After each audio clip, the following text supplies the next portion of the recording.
Hello साथियों, क्या हाल है आप सभी के। जैसा कि हमने आपसे वादा किया था, आज हम एनसीईआरटी और एससीईआरटी के कुछ मिक्स करके मॉडर्न हिस्ट्री की पिछली 2 वीडियो के बाद आज हम सेकंड चैप्टर की बात करने वाले हैं।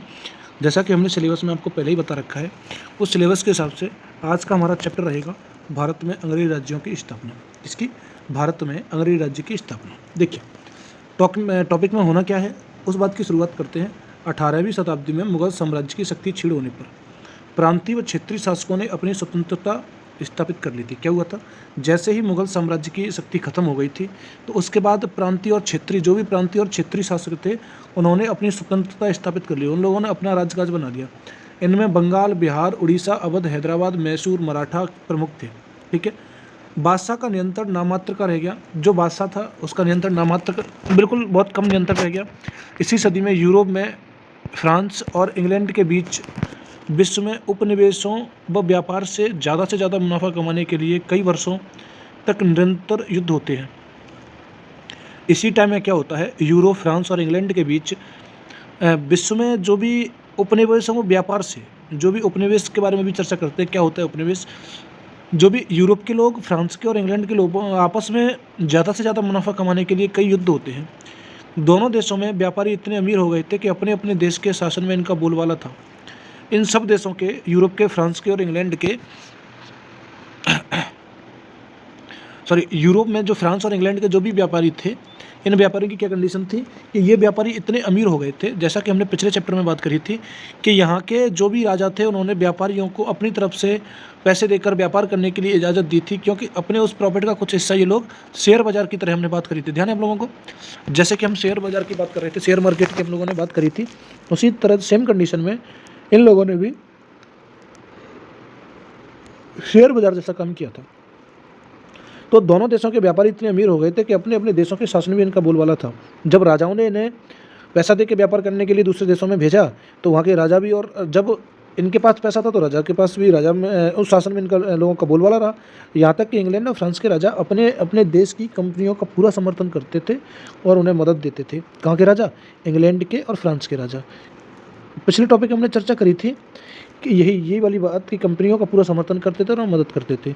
राजा क्या करते थे, अगर कोई कंपनी व्यापार करना चाहती है तो राजा उसे अपनी तरफ से पूरी मदद करेंगे और उसे व्यापार करने की अनुमति देंगे। ठीक है, उपनिवेश राज्य क्या है, उपनिवेश की बात करी जाए क्या है, और यह दूसरे देशों की उन्नति में किस प्रकार सहायक होते थे। उपनिवेश राज्य क्या है और ये दूसरे देश की उन्नति में किस प्रकार सहायक होते थे, आइए में जान के।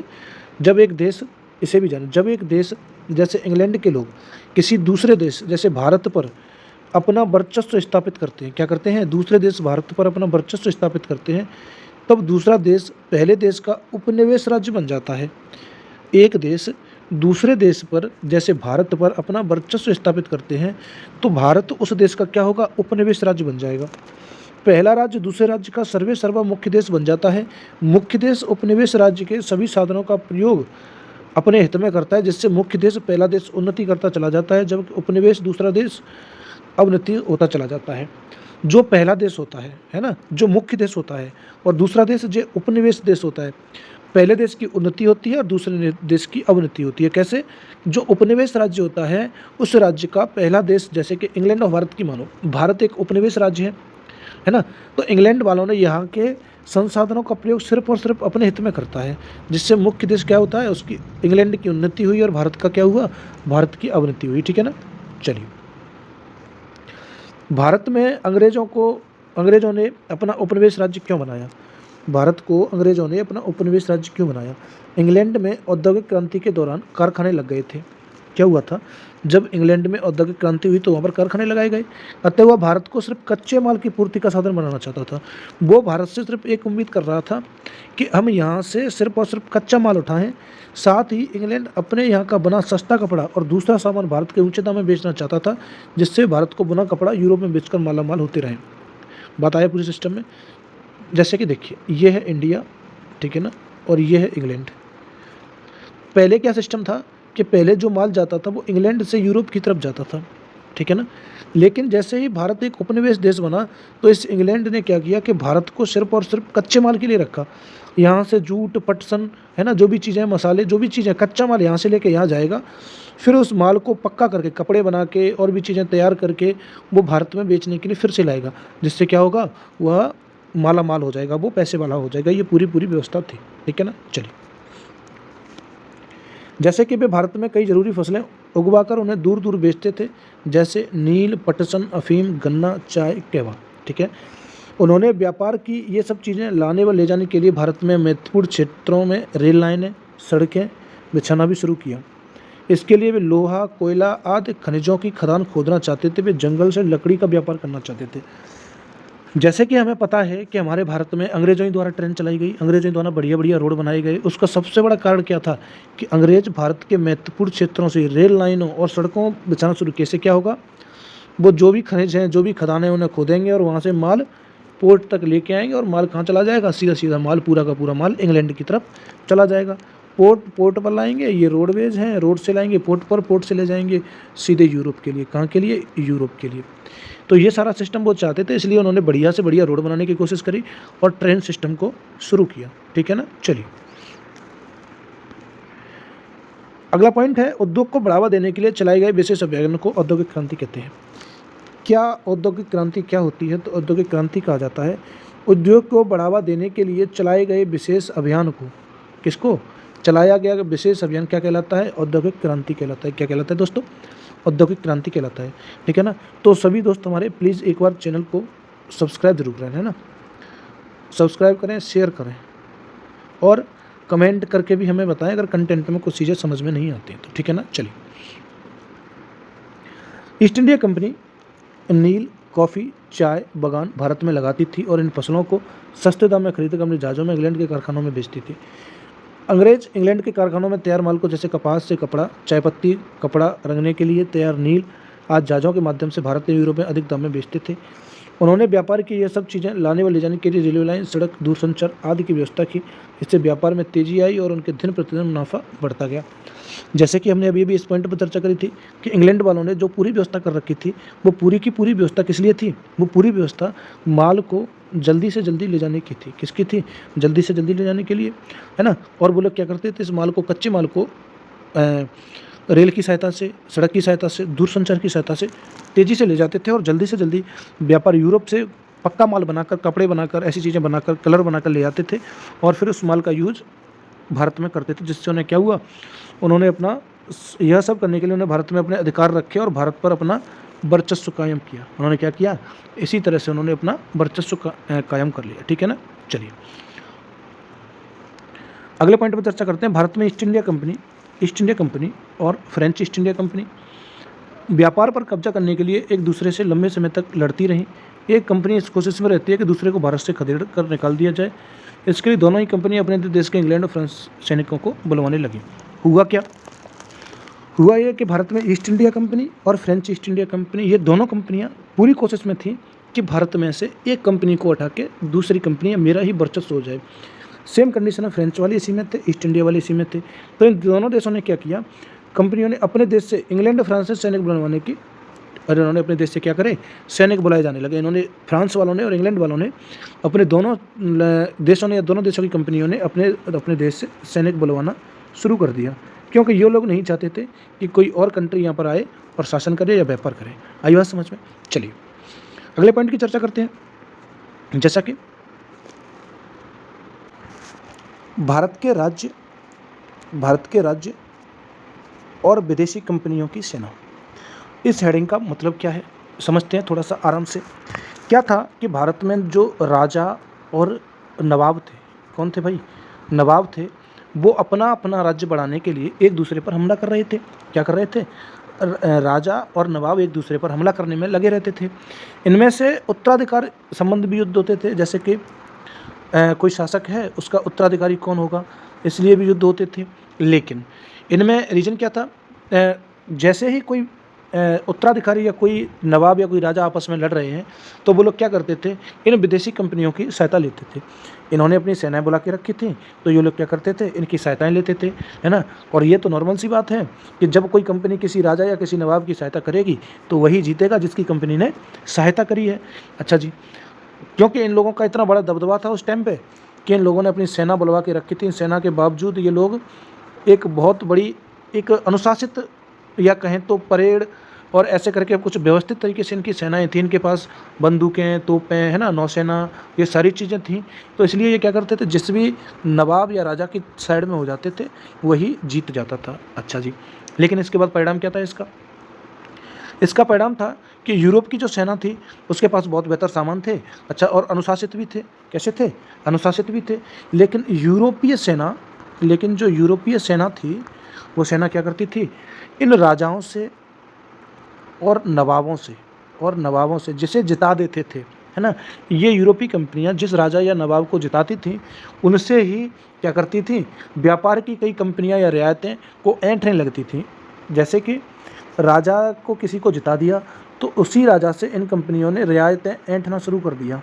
ऐंठने का मतलब क्या होता है? ऐंठने का मतलब होता है कि एक ऐसी शर्त रखे जिससे उन्हें देने पर मजबूर हो जाएं, तो राजा और नवाब को वो रियायतें देनी पड़ती थी, है ना, राजा और नवाब को वो रियायतें देनी पड़ती थी, जिससे कि वो लोग व्यापार कर रहे थे। क्या कर रहे थे? व्यापार कर रहे थे। बात आई समझ में कि नहीं? अगला पॉइंट आता है हमारा, राजाओं और नवाबों को अंग्रेजों से खतरा। क्या हुआ? अब हेल्प तो हो गई, कंपनियों ने हेल्प तो कर दी राजा और नवाबों की, है ना, लेकिन अब इन्हें क्या करने लगा, इन्हें डर सताने लगा, इन लोगों को खतरा महसूस होने लगा। अच्छा, अब आप पूछे सर खतरा क्या था? तो खतरे की अगर हम चर्चा करें तो खतरा था कि जो कंपनी जिस राजा की हेल्प करती थी वो कंपनी उस राजा के सामने अपनी सेना का पूरा खर्च उठाने की शर्त रख देती थी। ठीक है ना? अच्छा, राजा उस टाइम तो शर्त मानने पर मजबूर हो जाता था क्योंकि उसे युद्ध जीतना है, लेकिन कुछ टाइम बाद क्या हुआ, राजाओं को वो सेना का खर्च उठाना क्या होने लगा, बहुत ज़्यादा बोझ पड़ने लगा। क्या होने लगा भाई? राजाओं को उन सेनाओं का बोझ उठाना बहुत ज़्यादा महंगा पड़ने लगा, है ना। अच्छा, बात ये नहीं थी कि राजा और नवाब व्यापार के खिलाफ थे, परंतु बात क्या थी, वे अपने राज्य में किसी और सैनिक की या ताकत को नहीं बढ़ने दे सकते थे। बात ये नहीं थी, नॉर्मल सी बात करें तो ये नहीं थी कि वो लोग कंपनी के व्यापार के खिलाफ हैं या ऐसा कुछ रीज़न है, लेकिन वो लोग ये सोचते थे कि हमारे होते हुए ये कंपनियां अपनी सैनिक ताकत क्यों बढ़ा रही हैं, क्यों बढ़ाने में है ना। तो फिर उन्होंने क्या किया, उन्होंने उसी दौरान उन कंपनियों में क्या करने की कोशिश करी, सैनिक ताकत पर रोक लगाने की कोशिश करी, है ना। क्या किया? सैनिक ताकत पर रोक लगाने की कोशिश की, लेकिन वो सैनिक कंपनियां क्या करने लगी, अपनी अपनी किलेबंदी करवाने लगी। क्या करने लगी भाई? किलेबंदी करवाने लगी, है ना। भारत के राजाओं और नवाबों का यह बात बड़ी खतरनाक लगने लगी। जो भारत के राजा थे, नवाब थे, उन्हें क्या लगा, ये चीज़ बहुत खतरनाक लगने लगी कि भाई हमारा राज्य, है ना, हम यहाँ के शासक, दूसरी कोई कंपनी आके हमारे ही राज्य में यहाँ पर अपनी सैनिक ताकत बढ़ाए और अपने ही अस्त्र शस्त्र और इन सारी चीज़ों की किलेबंदी करवाए, ये कौन सी बात है। तो उनके राज्य में किसी दूसरे लोग का वही बात, उनके राज्य में जो दूसरे लोग हों या युद्ध लड़ें, किले बनाएं, तो ऐसा किसे मंजूर है ना। तो वो इस बात से बड़े ही परेशान थे। तो ये था राजाओं और नवाबों का खतरा। क्या था? ये था राजा और नवाबों का खतरा, है ना। चलिए अगले पॉइंट पर चर्चा करते हैं। अगला पॉइंट है ब्रिटिश ईस्ट इंडिया कंपनी का भारत के राजाओं के राज्य से फ़ायदा उठाना। ईस्ट इंडिया कंपनी का भारत के राजाओं के राज्य से फ़ायदा उठाना। अब ये फ़ायदा कैसे उठाया जा रहा था, उस टॉपिक पर चर्चा थोड़ी सी कर लेते हैं। चर्चा क्या है कि कंपनी के जो कर्मचारी थे वो कंपनी की आड़ में निजी व्यापार कर रहे थे। क्या कर रहे थे? निजी व्यापार कर रहे थे। वे अपने माल को कंपनी का माल बताते थे और कर नहीं चुकाते थे। राजा की निगाह में वो कह रहे थे, जैसे कि प्रेजेंट में बात करें, जो कंपनी के लोग हैं वो क्या कर रहे हैं इस टाइम, कंपनी के लोग कह रहे हैं कि ये माल है वो कंपनी का है। किसका है? कंपनी का। लेकिन वो माल कंपनी का न होते हुए उनका स्वयं का माल था, है ना, स्वयं व्यापार कर रहे थे। अच्छा, स्वयं का व्यापार हो रहा है, जब स्वयं का व्यापार हो रहा है तो कंपनी का नाम लेकर वो लोग क्या करेंगे, टैक्स नहीं देंगे, कर नहीं चुकाएंगे तो क्या, तो इस तरह से जो कंपनी के एम्प्लॉय थे, कंपनी में काम करने वाले जो वर्कर थे वो धनवान हो रहे थे, कंपनी धनवान हो रही थी, है ना। और जो यहाँ के कर्मचारी थे, अफसर थे, वो भी निजी रूप से मालामाल होकर क्या हो रहे थे, भारत से लौटते थे, मालामाल होकर भारत से लौटते थे, है ना। अच्छा, कई भारतीय व्यापारी भी सेठ, जो बहुत सारे व्यापारी थे, सेठ थे, वो भी इस चीज़ में मदद करते थे। वो लोग भी क्या करते थे, ये तो सिर्फ अंग्रेजी लोगों की बात हुई, लेकिन जो भारत के भी व्यापारी वर्ग के लोग थे, जो भारत के भी व्यापारी थे, वो भी कंपनी की आड़ में अपना व्यापार कर रहे थे पूरी तरह से, कंपनी का माल बताकर और खुद बेच देते थे, है ना। कहें तो कंपनी की आड़ में राज्यों में लूटपाट और धोखाधड़ी हो रही थी। क्या हो रहा था? राज्यों में लूटपाट और धोखाधड़ी हो रही थी। बात आई समझ में कि नहीं आई? अच्छा, अगली बात करें तो कंपनी कारीगरों से जोर जबरदस्ती बहुत ही कीमत पर करने की कोशिश करती रहती थी। क्या था? कंपनी के जो कारीगर थे उनसे माल खरीदने के लिए कंपनी क्या कर रही थी? जोर जबरदस्ती माल खरीदती थी। कैसे? जोर जबरदस्ती माल खरीदने की पूरी कोशिश करती थी, है ना। अच्छा, दूसरी बात करें तो जो इलाके कंपनी की भेंट में मिले थे उनके किसानों से भी हद से ज़्यादा लगान वसूल करने की कोशिश करती थी, है ना। बात आई समझ में? जो कंपनी को जो इलाके भेंट के रूप में दिए गए थे राजाओं द्वारा जो इलाके भेंट में दिए गए थे, अब राजाओं ने तो वो भेंट में दे दिए, लेकिन वहाँ के किसानों से कंपनी ने क्या किया? ज़्यादा कर वसूलने लगे, है ना। अब उससे किसान परेशान हो गए। जब राजाओं ने इन बातों का विरोध किया तो अंग्रेज उनसे लड़ने लगते थे, है ना। तो राजा कहें तो वो लोग राजा को हटाने की पूरी कोशिश करते थे या किसी और व्यक्ति को राजा बनाते थे और उनके व्यापार के तरीकों में किसी एक ऐसे व्यक्ति को राजा बना देते थे जो उन्हें व्यापार में रोक ना लगाए। तो ऐसे करके पूरी स्थिति या इस हेडिंग की बात करें, ब्रिटिश ईस्ट इंडिया कंपनी का भारत के राजाओं से फ़ायदा उठाना, तो इस पॉइंट का पूरा मतलब ये था, है ना। अच्छा जी, इसी बीच क्या हुआ? इसी बीच 1746 से लेकर 1763 के बीच में, कब से 46 से 63 तक कर्नाटक में युद्ध हुए। क्या हुआ? कर्नाटक में 3 युद्ध लड़े गए। कौन कौन सा युद्ध? पहला युद्ध लड़ा गया 1746 से 48 के बीच, फिर 49 से 54, फिर 56 से 63, ऐसे करके 3 सनों में युद्ध लड़े गए, है ना। अब बात करते हैं 1756 में आने वाली जो समस्याएं थी उनका, है ना। ये वाला पॉइंट हो गया हमारा, है ना। अच्छा जी, चलिए, जैसा कि देखो अभी हमने चर्चा की थी, कंपनी के कर्मचारी अपना निजी व्यापार भी कर रहे थे, वे अपने माल को कंपनी का माल बता देते थे और कर नहीं चुकाते थे। इस तरह कंपनी तो धनवान हो रही थी, उसके कर्मचारी भी अफसर भी निजी रूप से मालामाल होकर भारत लौटते थे। कई भारतीय व्यापारी बस सेठ जो कंपनी के व्यापार में मदद करते थे, वे भी अपने माल को कंपनी का माल बताकर कर देने से बच जाते थे। कंपनी की आड़ में राज्यों में लूटपाट धोखाधड़ी हो रही थी। कंपनी कारीगरों से जोर जबरदस्ती बहुत ही कम कीमत पर माल खरीदने की कोशिश करती रहती थी। क्या था? जो इलाके कंपनी को भेंट में मिले थे उनके किसानों से भी हद से ज़्यादा लगान वसूल करने की कोशिश करती रहती थी। जब राजाओं ने इन बातों का विरोध किया तो अंग्रेज उनसे लड़ते पड़ते, उस राजा को हटाकर भी ऐसे किसी व्यक्ति को राजा बनाते जो उनके व्यापार के तरीकों को रोक न लगाए। बात आई समझ में कि नहीं आई? अभी हमने इस पॉइंट पर चर्चा की पूरा कि जो भी राजा उनका विरोध करता था वो उस राजा को हटा देते थे, फिर उसकी जगह पे एक ऐसे व्यक्ति को राजा बनाते थे जो उनके समस्याओं में अड़चन न बने, उनके कार्य में अड़चन न बने। बात आई समझ में कि नहीं आई? चलिए, आज के लिए हम यही करेंगे। 1657 या अलीवर्दी खां की मृत्यु होने पर या सिराजुद्दौला जब बंगाल के नवाब बने तो उसके बाद चर्चा करेंगे। कल एक अच्छा टॉपिक है, सभी लोग नेक्स्ट वीडियो को जरूर देखें, बहुत ही अच्छा टॉपिक है। बक्सर का युद्ध 1757, है ना, 1757 प्लासी का युद्ध, 1764 बक्सर का युद्ध, है ना, इलाहाबाद की संधि, इन सारे टॉपिकों के बारे में हम भली भांति चर्चा करेंगे। तो सभी साथी हमारे नेक्स्ट वीडियो में जरूर आएँ, है ना। चलिए, तब तक के लिए धन्यवाद।